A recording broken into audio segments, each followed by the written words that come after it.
Gusto ko sanang mag-asawa ulit. Pero sino siya? Anak siya ng aking pag-aari. Si Farah. Siya ang pakakasalan ko. Hindi pwedeng hindi ko pakasalan si Farah. Kasi bakit? Buntis si Farah. Magkakanak na kami. Nasaktan si Amira sa pagpapakasal uli ni Ismael. Huwag niyo na yan banggitin kay Ismael. Lalo na kay Jamila. May rason kung bakit kami nagpakasal. Kasi nga buntis ka, di ba? Kasalanan niyo ni Papa kaya umalis ang umi ko.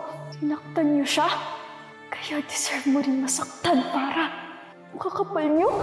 Isa ka pa. Lumabas ka dito! Kumanda ka, mag-uusap tayo mamaya, ha?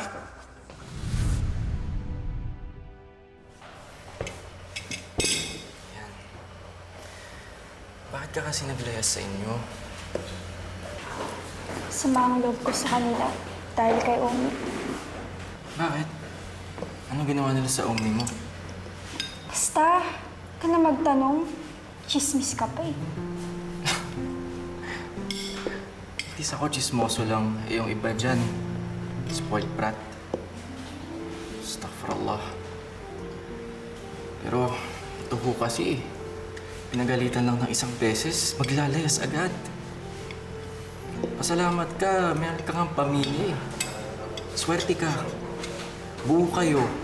Nagmamahal sila sa'yo. Eh, yung iba. Alam mo, lalong ka eh, no? Pati ikaw sa sermonan mo din ako. Kinokorek ka mo. Kaya ka nila pinagagalitan.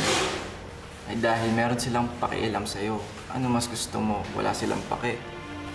Oh, why? Kapasad na ang tunay kabaya ka masawa.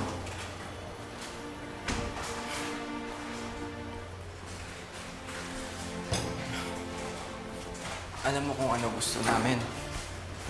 Pagkatapos mo kumain, ay makauwi ka na sa inyo.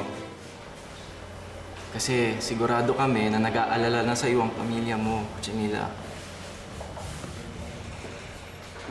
Makinig ka na lang sa kanya. Oo na. Kuha mo na nga lang ako ng soft drinks. Mamaya, madumi pa yung tubig mo dito eh. Arte-arte. Jamila! Ayoko nga umuwi. Jamila, hindi ka pwedeng hindi umuwi.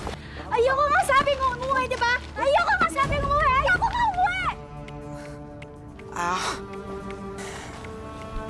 Sorry.